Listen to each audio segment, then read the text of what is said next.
بسم اللہ الرحمن الرحیم۔ السلام علیکم ورحمۃ اللہ وبرکاتہ۔ شروع اللہ کے بابرکت نام سے جو بڑا مہربان اور نہایت رحم کرنے والا ہے۔ آج کی آیتوں میں اپنا مال خرچ کرنے کا حکم ہے۔ جو اپنا مال اللہ کی راہ میں خرچ کرتے ہیں ان کی مثال ایک دانے سے دی گئی ہے جو زمین میں بویا جاتا ہے۔ بویا تو ایک جاتا ہے مگر بدلے میں 100 سے کہیں زیادہ ہی ملتے ہیں، اور اللہ چاہے تو اس سے بھی بڑھا دے۔ یہ اس خرچ کی بات کی جا رہی ہے جو اگر ہم دیتے ہیں تو جتاتے نہیں ہیں کہ ہم نے اس پہ یہ احسان کیا، یا جس کو دیا ہے اس سے بدلہ نہیں چاہتے، نہ ہی اسے کوئی تکلیف دیتے ہیں باتیں کر کے، اور اپنے رب سے ہی صلے کی توقع رکھنی چاہیے۔ اللہ رب العزت فرماتا ہے کہ اے ایمان والو، اپنے صدقے باطل نہ کرو، یعنی ان کو ضائع نہ کرو۔ اگر دے ہی دیا ہے تو اس میں دکھاوا نہ رکھو، بدلے کی امید نہ رکھو۔ احسان جتانے والے کو اللہ پسند نہیں کرتا۔ جو اپنا مال لوگوں کو دکھاوے کی غرض سے دیتا ہے اس کی مثال ایسی ہے جیسے ایک چٹان پر پڑی مٹی۔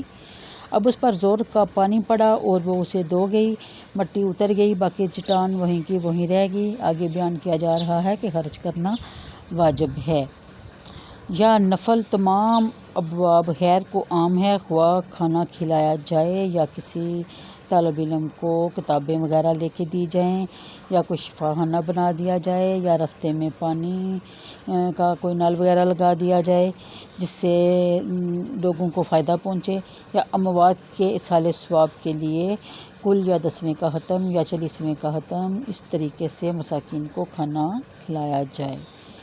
تو 550 ہے آیت نمبر۔ شان نزول، یہ آیت حضرت عثمان غنی اور حضرت عبد الرحمن بن عوف رضی اللہ تعالیٰ عنہ کے حق میں نازل ہوئی۔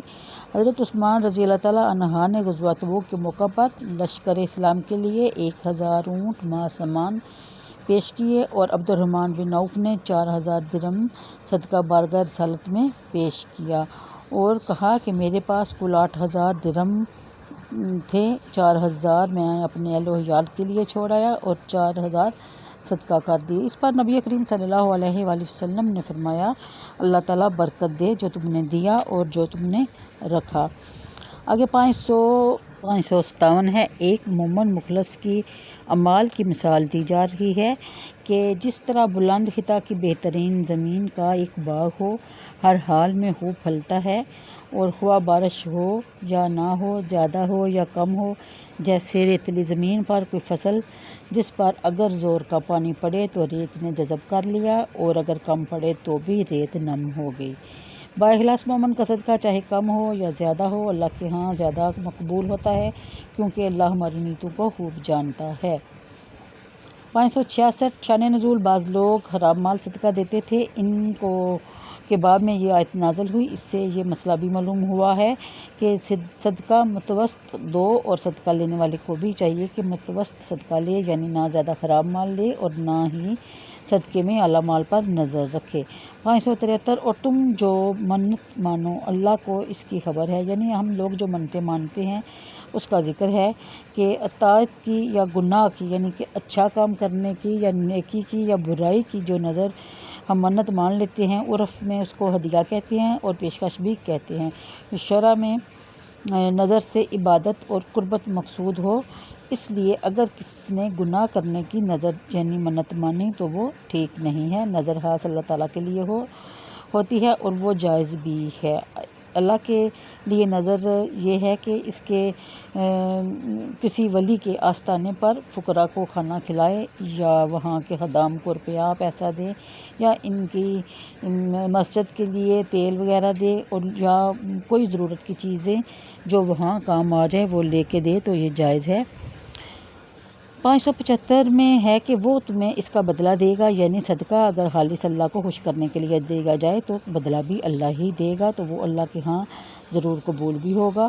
تو صدقہ ہوا فرض ہو یا نفل، خواہ ظاہر کر کے دیا جائے یا چھپا کر دیا جائے، دونوں صورتوں میں افضل ہے، لیکن صدقہ فرض کا ظاہر کر کے دینا زیادہ افضل ہے، اور نفل کا چھپا کر دینا افضل ہے۔ اگر نفل والا بھی یعنی جو نفل صدقہ ہے دوسروں کو ہدایت کی ترغیب کے لیے دے تو وہ بھی اس کا ہزار بھی افضل ہے۔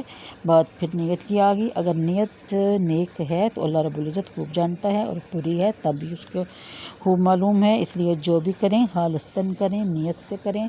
تو آج جمعے کا دن ہے، نماز تسبیح ضرور پڑھیے گا، اور دعاؤں میں ہمیں بھی یاد رکھیے گا، اور ایک دوسرے کے لیے، اپنے وطن کے لیے بھی دعائیں کیجیے گا۔ اوکے جی، اللہ حافظ۔